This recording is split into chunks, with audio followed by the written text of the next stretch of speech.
All right, it's the Penn State Blitz. Greg Pickle, Dustin Hawkinsmith, 4 downs of Penn State football talk here on the Penn State Penn Live YouTube page and also Facebook, I believe we're broadcasting on as well. You're doing great so far, by the way. YouTube.com/allpennstate for the latest Penn State video. Dustin, let's start with the obvious, the elephant in the room. Urban Meyer out at Ohio State. Not fired, but retired. Maybe he's going to coach again, maybe is not. Either way, the Rose Bowl will be his last game in Columbus, and Ryan Day, the offensive coordinator, stepping in. So he's not gone for good. I have a hard time believing that. I think the cycle is going to repeat itself. And I saw Rich Ornberger, who put something out on Twitter. It's just basically saying, Urban Meyer arrives, wins, scandal, health issue, leaves.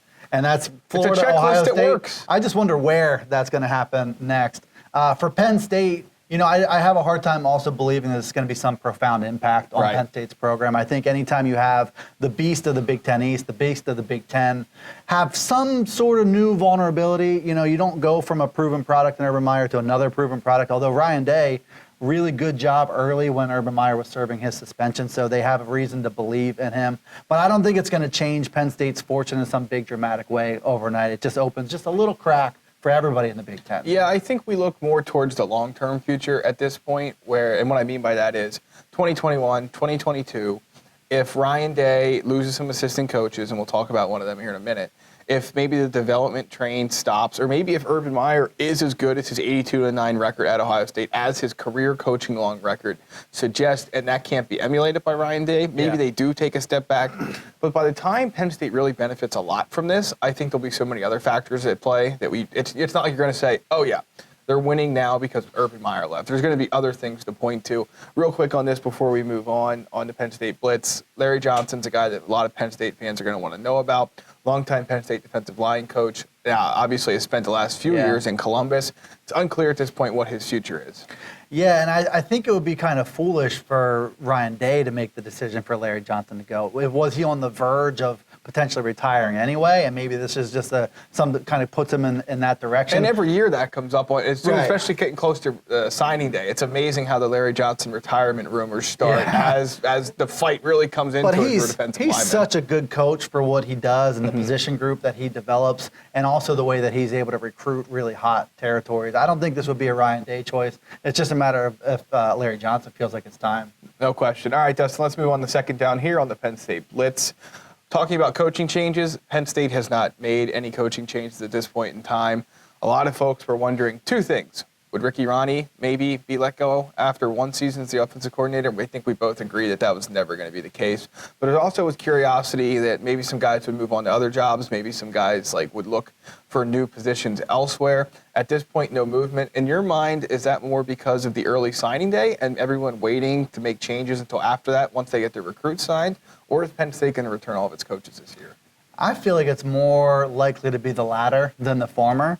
I'm not sure at this point. Ricky Rahne was mentioned by the Associated Press as a candidate for the Kansas State job. Your thoughts on that?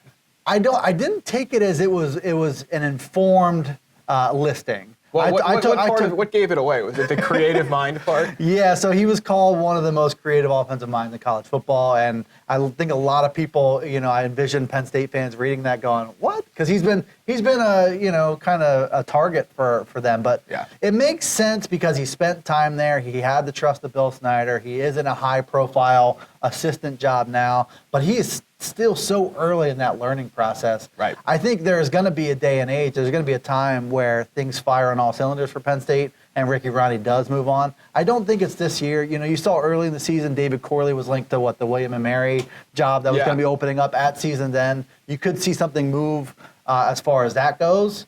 I think Brent Pry is always going to be on some lists for similar jobs like that one, so there's going to be a time where he eventually moves on.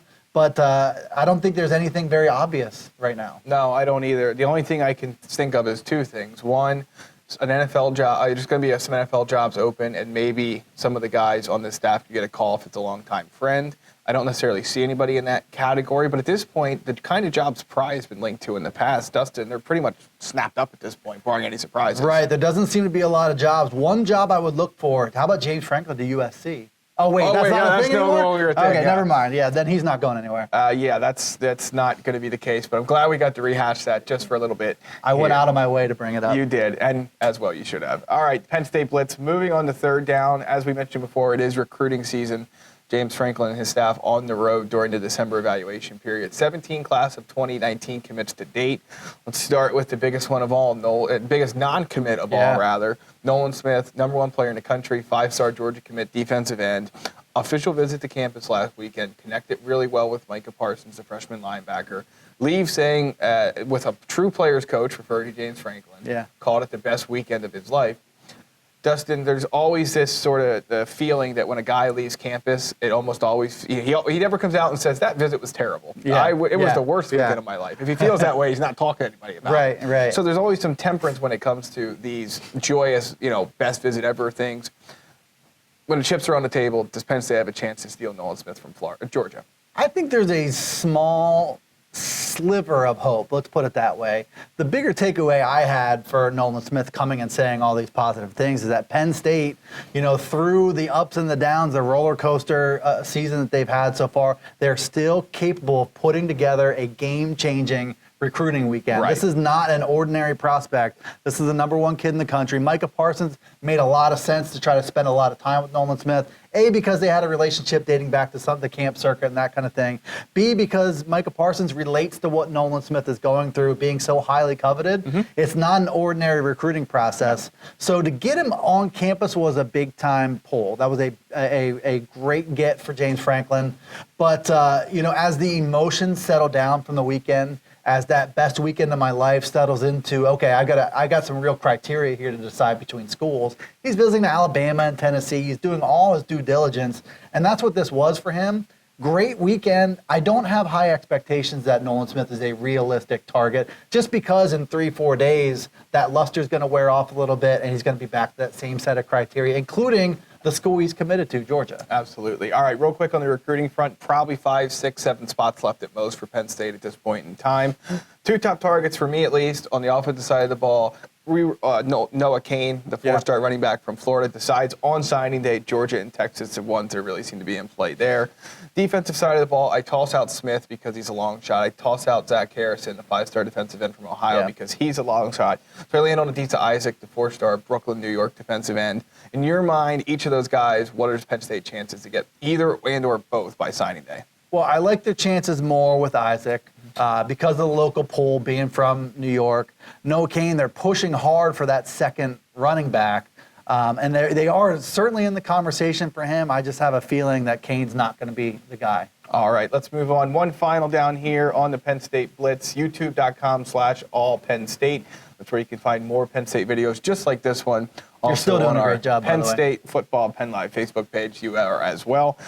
Let's look ahead to Kentucky. Penn State plays the #14 Wildcats in the Citrus Bowl January 1st, Orlando, Florida. ABC will televise the 1 p.m. kick. Penn State installed early as a 7-point favorite. That number dropped to 4.5. It has since gone north, not quite back to 7, but close to it. Let's start with that. Should Penn State be that big of a favorite over another top 20 team, especially one that it's not as if Penn State has a history? I mean, James Franklin coached against Kentucky in the SEC. Of course, that was also almost 10 years ago. So Kentucky's got, the #8 scoring defense in the country? Very good, but will Josh Allen play? That's the other argument, the other side of this conversation. That's something that we'll monitor. Personally, and this is just a little bit of a tangent, if you've got a first round, if you are a first round lock, I have no problem whatsoever with sitting out this type of game. I get that fans are going to be passionate about guys like Rashawn Gary, guys like Josh Allen, making these personal decisions for themselves, but I feel like if any of us were in this position, we would make the same personal decision. So with that in mind, I don't know what's going to happen with Josh Allen. I don't know what's going to happen with Benny Snell, their running back. I think it makes sense for them to sit. If they both end up playing, this is an intriguing matchup, and 7 points is a ton.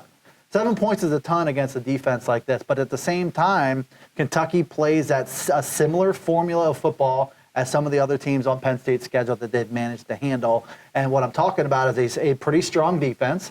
Josh Allen, 14 sacks. He's one of the most electric pass rushers in the country. He's a factor. But they don't really pose a balanced threat on offense. Not great quarterback play, not a very electric passing offense. So if you're able to buckle down and control Benny Snell, then you have a really good shot to win this game. And Penn State, as the season went on, they were able to do that against some good runners. I know Jonathan Taylor got his numbers. He got a big chunk play right off the bat in that game against Wisconsin. But all in all, a pretty solid job of defending the run, all things considered. No question. And my initial thought would be this. It's been a long time since we've seen a healthy Trace McSorley go out there and run this Penn State offense. And you're going to have some younger guys. Now, this is no comment about what Miles Sanders would do, but Ricky Slade will certainly get some run in the bowl game. Justin Shorter and Daniel George both should get some run in the bowl game. Penn State's going to have some young, hungry guys out there wanting to showcase what they can do ahead of next season. This should be the best offensive performance we've seen from Penn State in quite some time. I know that Kentucky's going to pose a stiff challenge defensively, regardless of whether Allen plays or not. But I think that Penn State certainly has a more balanced offense when it's running on all cylinders. So I think the number might be a little high, about 3-4 sounds about right. Penn State will be in line to win this one, though, if everything goes according to plan. Yeah, I do think Penn State is the better team. Couple variables always in bowl games. Motivation, for playing this game, which amounts to an exhibition. How hungry are both of these teams? Penn State has been hungry in these games. And innovation, you have 2-3 weeks to game plan specifically for that opponent. What are they going to do? What's Penn State going to do that's different than what they've shown on tape? All right, Dustin Hawkinsmith, I'm Greg Pickle. That has been the Penn State Blitz here on Penn Live. Remember, youtube.com/allpennstate. Subscribe to us there. Also, check out our Penn State on Penn Live Facebook page. Visit us at pennline.com/Penn State Football. Until next time, we'll talk to you then.